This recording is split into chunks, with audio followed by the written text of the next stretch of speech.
Əziz tələbələr, ümidvaram ki, hər biriniz yaxşısınız. Bugün sizlərlə bir yerdə riyaziyyat hissə toplusundan funksiya və qrafik bölməsinə aid olan bir çalışmanın həlli ilə tanış edəcəm sizi.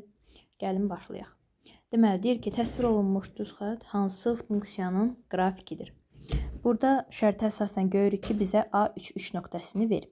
Yəni, əziz tələbələr, biz hər hansı bir düz xəttin tənliyini tapmaq istəyiriksə, mütləqdir ki, ondan bir nöqtənin qiyməti bizə məlum olmalıdır. Qiyməti dedikdə, daha dəqiq desək, koordinatının qiyməti bizə məlum olmalıdır.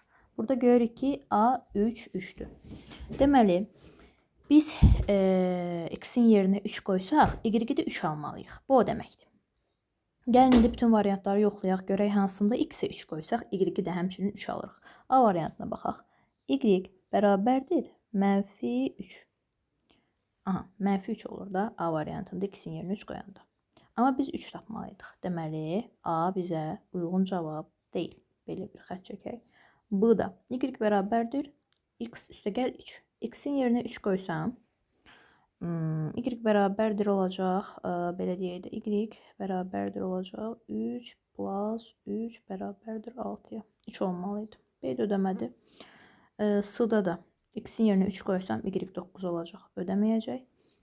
Həmçinin də D variantında da x-in yerinə 3 qoysam, y 12 olur, ödəmir. Y variantı düzgün cavabdır. Çünki y bərabərdir. X-in yerinə 3 qoyanda y də 3 olur. Beləliklə, cavab variantımız Y variantıdır. Əziz tələbələr, əgər hər hansı bir sualı həll edə bilmirsinizsə, şərh bölməsində qeyd edə bilərsiniz. Sizə köməklik göstərəcəm. Sağ olun, özünüzə müraciət olun.